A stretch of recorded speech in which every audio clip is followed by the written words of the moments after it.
How you guys doing out there? It's me, Mr. Smooth, again, here to break down some more video.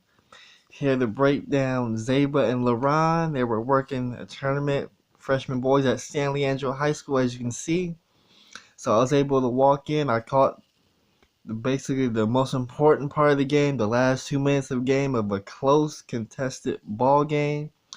I believe I came from Contra Costa College, officiated the JC game. You know me, I'm always on the road. Got to put in that work.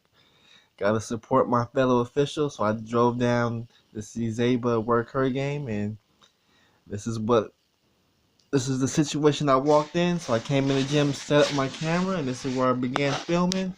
So I'm gonna go ahead and roll the video right now.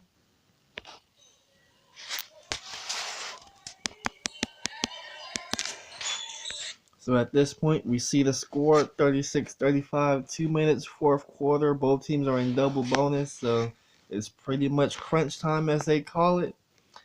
Let's start the video.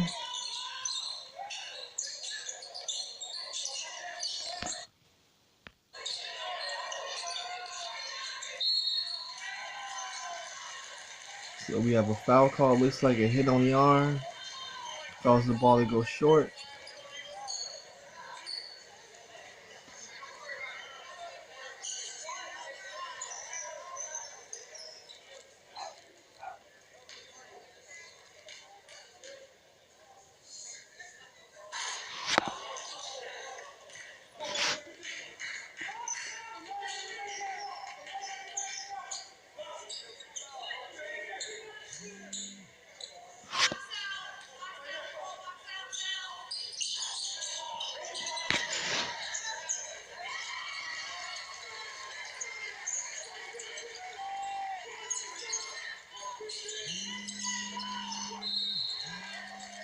Good. Looks like we got a push on 24.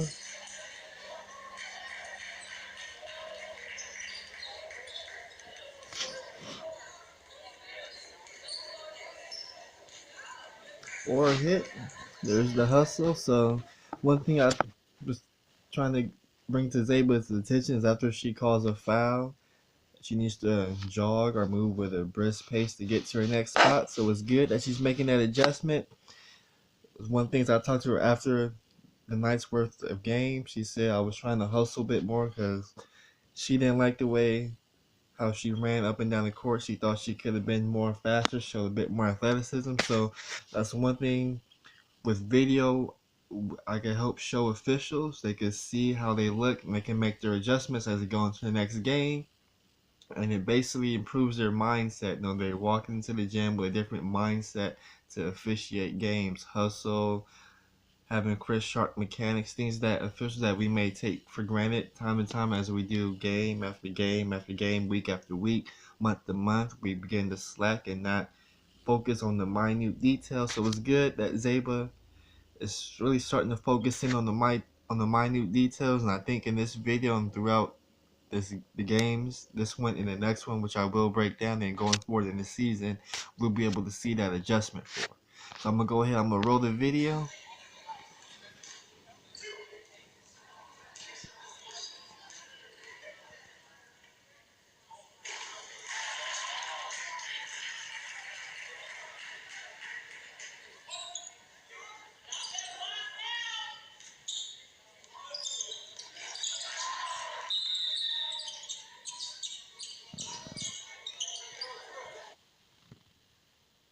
You know, at this point, a timeout is called, so it's important that as officials that we keep our eyes on the players. So here, LaRon has a great look at all the players, so you can basically see everybody on the court at the moment. However, our other official is right here, is in the wash. She has players in front of her, behind her, to the left and to the right. So if something were to happen, somebody said something, somebody bumped something, she'll be in a vulnerable position. So I'm going to go ahead, I'm going to roll back the video just a little bit.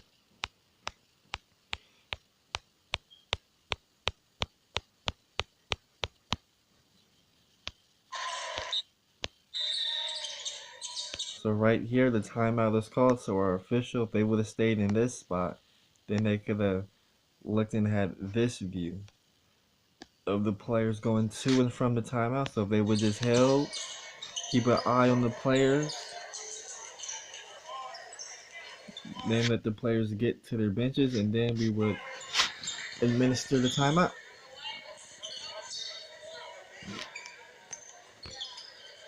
So at this point, the players were well behaved, acting in a sporting manner, and we appreciate players, basketball players that do act in a sporting manner, as they make our job on the court a lot easier. So we have a timeout. We got a 1-point game. Looks like the team in white is winning. Double bonus. Close game. A lot to talk about in terms of being able to pick up the shooter. If we have a foul off ball, be able to pick up the right shooter. Be more aware of what teams are trying to do as it get down to less than a minute or whatnot.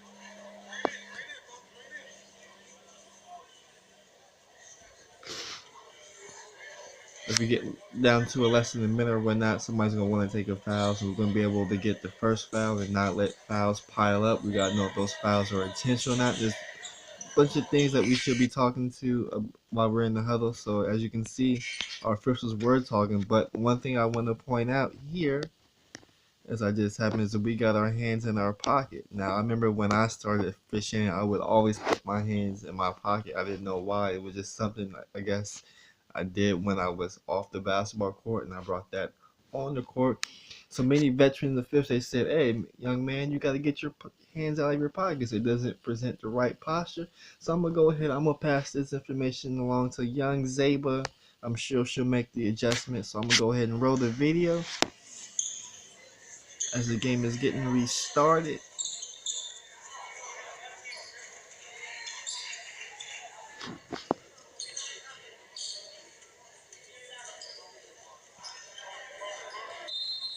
So now we have a press situation. In a normal basketball game, I would have Zaibaa split the difference here and officiate here, and then pick up the wave here and help out here if it was needed. Unfortunately, when you're working at San Leandro, the sidelines here are real tight. Then you got the coach on the floor here.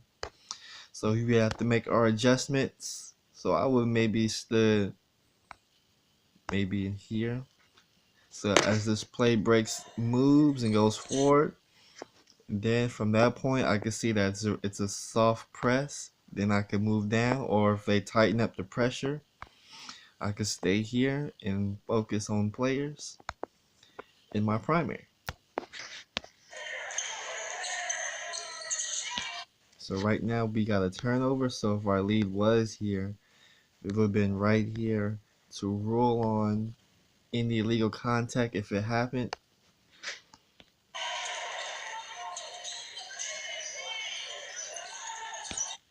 So now as this ball is in the far corner and it's high pressure, if we would have been here in the original position, we would have realized the pressure on the court. Then we could have stepped somewhere into the middle of the court, and we could have got this look, or preferably maybe a little bit further out, and have this look at the play, because right now we're trying to look through players, and right now we're straight line from where Zaibaa is standing. So we're going to roll the play. Now we have a dive on the ground, and there's a scrum for the ball. So if we would have been here in this position, it would have been easier to move and close in. So when the timeout is granted by this player number 15 who calls the timeout, we have a player timeout granted. And at this point, our officials on the floor should be closing in on the action to make sure there's no extracurricular activities.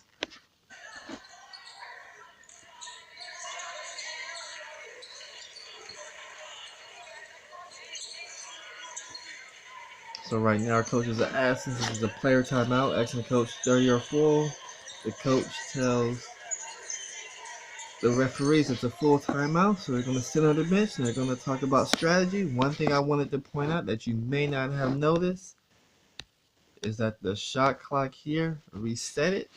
So I'm gonna go ahead because it's gonna be white ball sideline. So we're gonna see what happened to our shot clock. That's the greatest thing about replay, is that we can actually sit down and go back and see what we missed, how we missed it, why was it reset, and we can make the adjustments going forward. So as I keep rewinding it, as you can see, go from 25 to 26. I'm gonna rewind it some more as we have a steal. So I go here.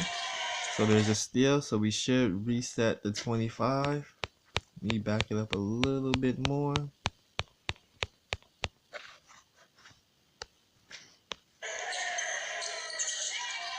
So we have a steal.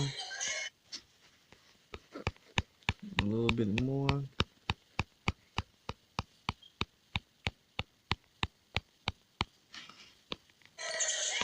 So it's fair to say that white has possession at looks like 136 or 138 on the clock. So we have 31 on the shot clock.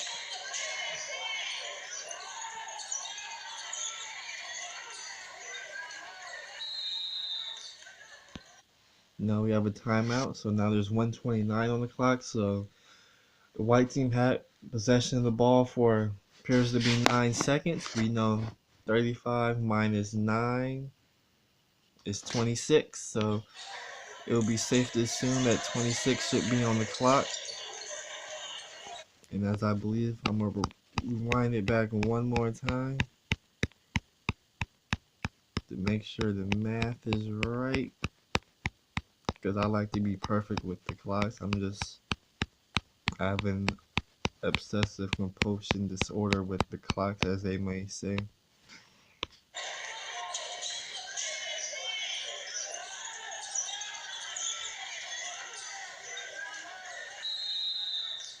So we got the 25 and reset. So now it's important that we have definite knowledge. As you can see, during the timeout, we didn't correct the clock. So when you have a clock error, it's important that during the dead ball that we recognize we have a clock error and we correct it during the dead ball, so when we come out of the timeout, we can maintain the flow of the game.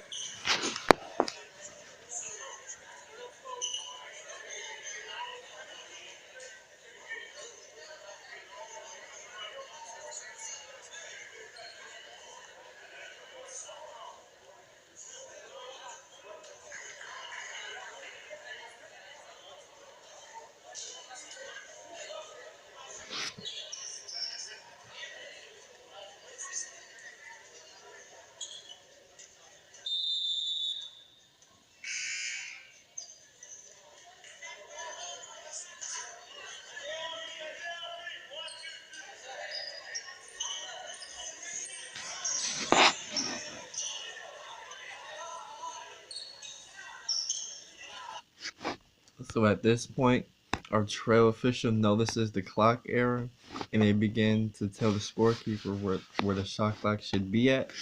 So let's see what time they put on the shot clock.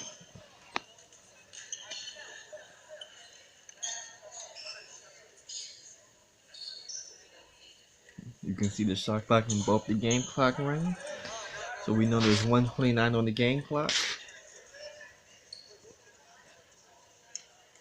So they stopped it at 22 seconds on the shot clock. Now we're going to wait for the game clock to reset. It goes to 129. So now we're going to resume play. So as you can see, the referees determined that 13 seconds should have been on the shot clock, but replay clearly shows that the white team had possession of the ball for 9 seconds. So it's important to have definite knowledge. So we put the right time on the clock. And if we don't have definite knowledge of what should be on the shot clock, then we have to leave the shot clock where it is. So we're going to go ahead. We're going to continue with the game.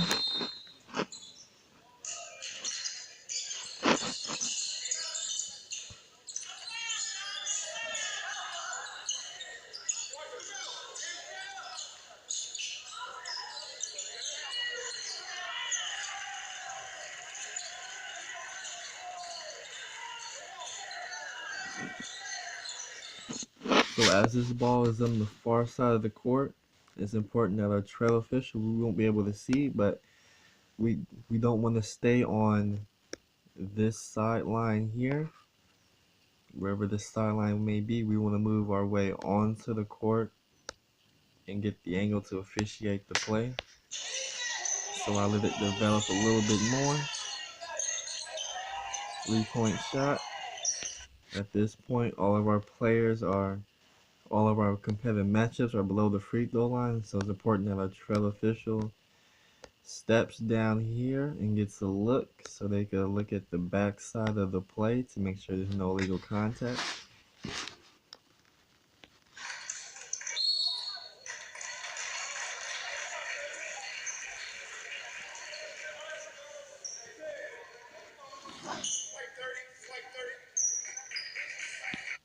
So one thing I noticed about when we report our fouls is that our hand is tilted at a 45. We could get that straight up, show that straight line.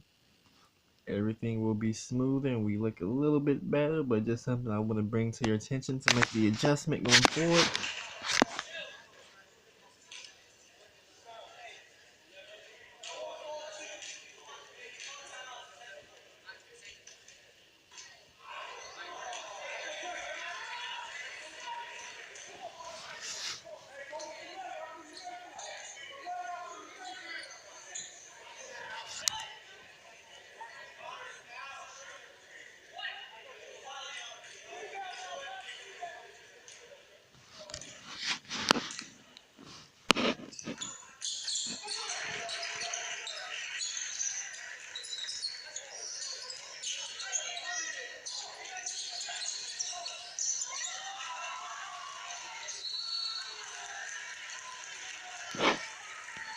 So it looks like we had a foul. I just want to see what kind of foul it was because it happened a little bit fast.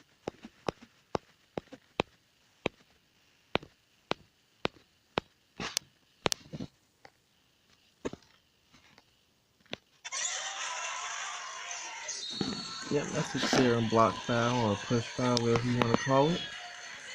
By 15. So I say that's a good call. Good mechanic with double bonus. Looks like Oakland Tech will be shooting free throws to tie the game. We're under a minute.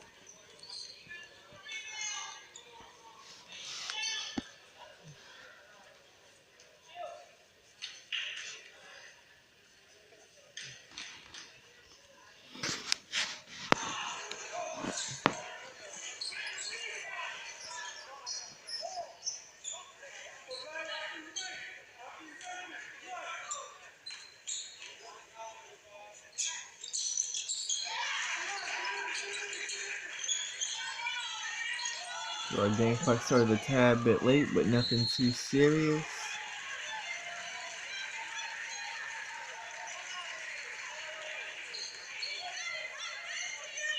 Oakland Tech gets another chance to take the lead.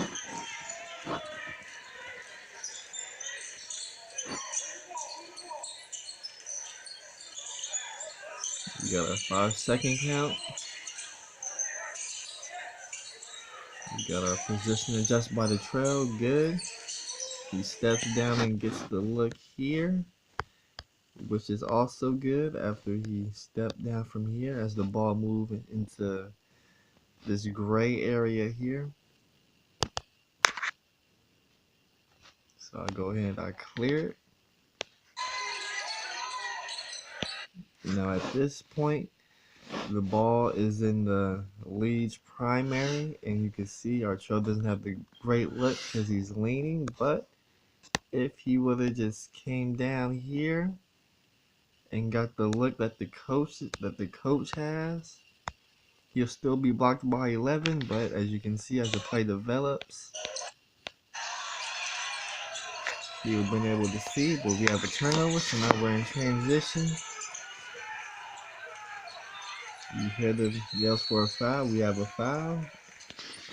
The young man who committed the foul didn't make a play on the ball as he just wrapped up the play, and we can see that our lead official here does a great job of calling it an intentional foul.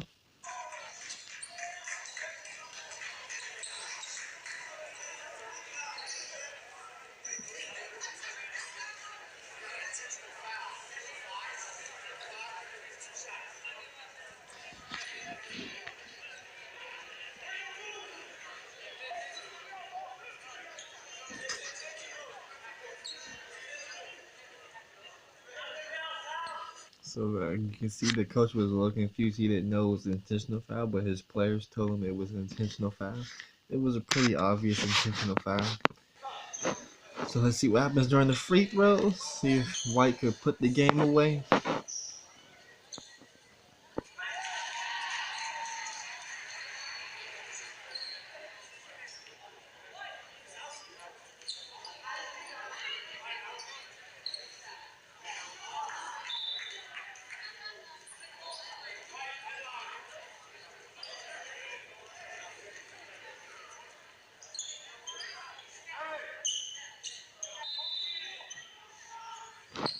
It's important they went back to the point of interruption. They didn't put the ball opposite the table. Remember, intentional fouls are always point of interruption.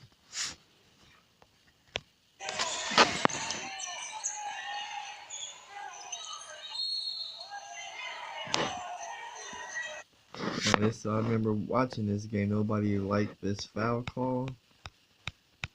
So let's see what happened. Why was it a foul? I'll go ahead and I'll put it in slow motion, half speed.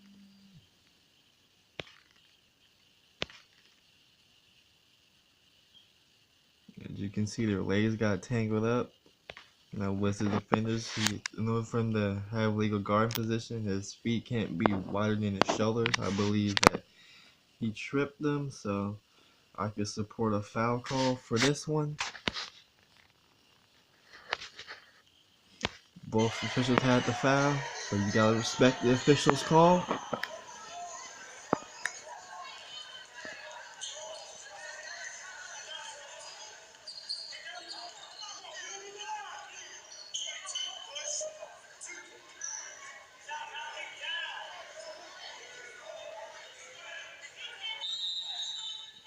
Now we have a technical foul. Appears to be on blue 22.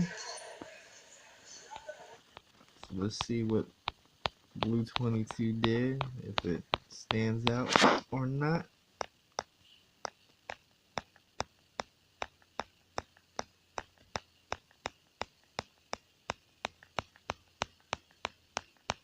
So it looks like 35 is our shooter. So if we have a technical foul, 35 will shoot 2, then whoever any player can shoot the 2 for the technical.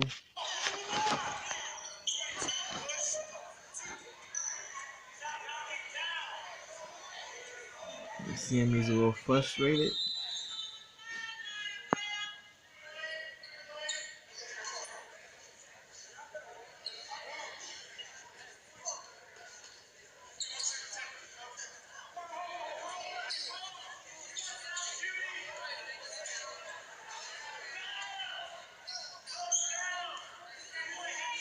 So according to the referee, the player was using foul language in the court, and that's pretty much an automatic technical foul. So one wanted to shoot the free throw, but the first foul, we shoot him in the order in which the fouls occur. So 35 will get his 2 shots.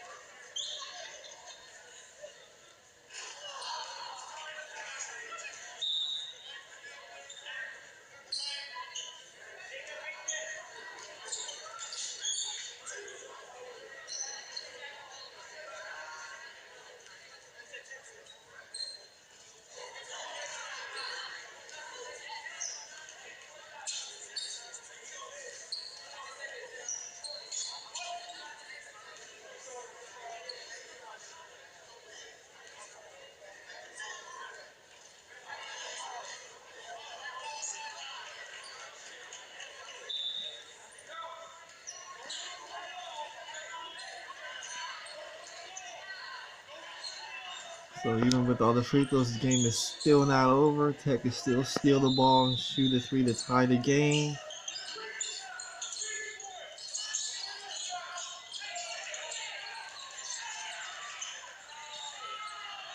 They couldn't foul, and the game is over. So we'll go ahead and stop. It was a great job. They managed the game. They called the intentional foul. They got the technical foul. They managed the clock pretty well, even though they missed it by a couple of seconds. Nothing too terrible. They did a good job representing themselves and their association. So I want to say good job to LaRon, good job to Zaibaa. Keep up the good work. And if you're able to watch the video, like, share, subscribe to our channel if you haven't yet, and also leave a comment, word of encouragement in the comment section. Try to be involved. I'm trying to make this interactive for all officials to get involved as we look to build our communities through officiating. If I can get you guys to leave a comment, that will be a great help. So I want to thank you guys for your support. It's me, Mr. Smooth, signing out. Peace.